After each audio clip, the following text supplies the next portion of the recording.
Hey there traders, today is May 8th and the market gave us our favorite open today, with a very nice gap down with the S&P 500 opening up at 515.14, far below our 516 target. From our 516 puts, our trading group are holding overnight, so we rang the register this morning on our puts at the open and bought calls. Here you're looking at a 5-minute chart of the S&P 500. And as you can see, as soon as the second candle broke above the opening candle, that was our buy signal, confirmed by combining our options chart breakout above the opening candle with the breakout out of our stock chart, and price action never retraced back to the opening range, confirming the buying pressure there was supporting price all day after the open. As you can see from the chart of the actual options chart, the price went from 290 to 840, but went even higher than that, running all the way to 870. Taking profit off the table after a 150% run-up is never a bad thing. Don't buy the bottom and don't sell the top, just ride the wave.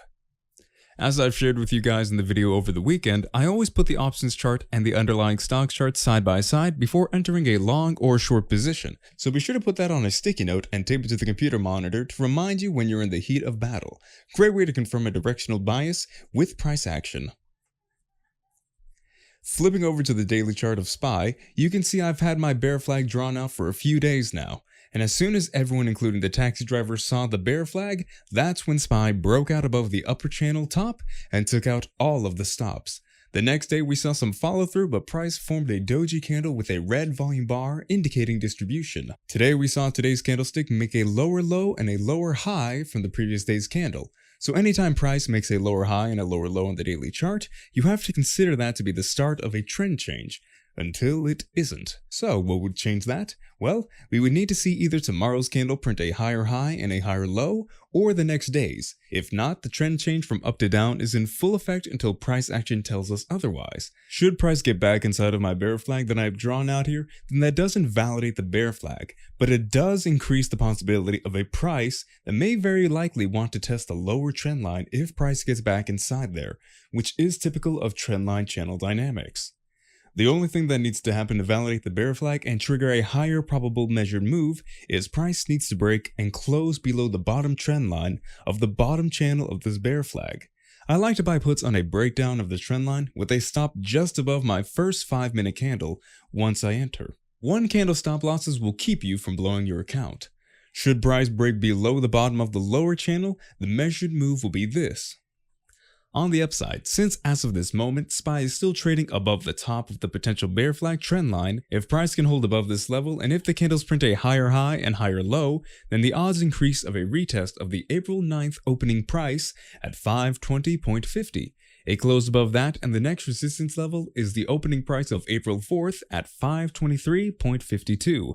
Remember to write this down. When a potential bear flag forms an ascending channel and price gaps over the upper trend line of that channel, the bear flag is invalidated if price never gets back inside that ascending channel. And as of now, the price action has cleared the ascending channel, so we have to give the market the benefit of the doubt and room unless we see the price move back down inside that ascending channel. Right at the moment, I have all my longs hedged with SPY puts overnight in the event we see a gap down again in the morning. The trading plan will be for tomorrow. If we see a gap down again in the morning, there is a good chance that the dip buyers will be out in full force and will want to close that gap, meaning that they will want to drive price back up to the previous day's close, and if we do see a gap down in the morning, we will buy calls when the second bar breaks above the first candle, with our stops just under our first candlestick on a 5-minute chart. Should price gap up in the morning, and it still could because the relative strength hasn't tested the 70 market, even though the RSI 5 and the RSI 14 has not, so a gap in the morning is still possible. Just not likely in my humble opinion, because the price has been rejected off of the upper Bollinger Band, and if price gets back inside the flag formation, the middle of the Bollinger Band would become a reasonable short-term target near 510, which is also the confluence of the breakout level from the highs put in last Monday. Regarding Tesla stock, the price has been trending lower since it popped from the previous close of 168.29 on April 26th to the next day's open at 188.42, with the classic blow-off top with share trading volume more than double the average. Today we made our money on the upside with Tesla stock as it gapped down almost $6 at the open and attempted to fill the gap, but unlike most stocks, Tesla was unable to reach the previous day's closing price of $177.91. It's also worth noting that there is an unfilled gap to close at $168.29 and almost got filled on Wednesday but did not. Wednesday's low was $170.15, so price needs to drop more to close that gap. It could have closed it today, but the market dip buyers were in full force at the open with the gap down. By the end of the day, price was so weak it could only fill 2/3 of the gap. Where most stocks were able to fill their gaps and overtake the previous day's close, Tesla stock could not, suggesting weakness. Tesla stock now has 3 unfilled gaps overhead just in the last 3 days, as price has fallen from $199.87 down to Wednesday's closing price at $174.72, which is more than a 12% drop from last week's high, while the rest of the market has been trending higher. Tesla stock has been trending lower. While the rest of the market has been trending higher, Tesla stock has been trending lower.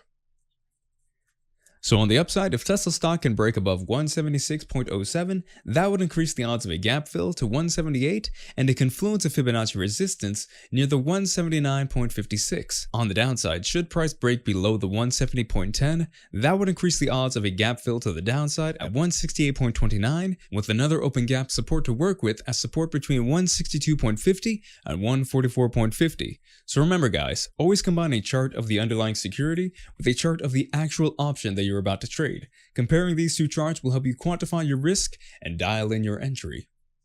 If you learned anything from this video and if you think we've earned it, please leave a thumbs up and subscribe and share this video with a friend. I hope you all have an amazing evening and we'll see you on the other side.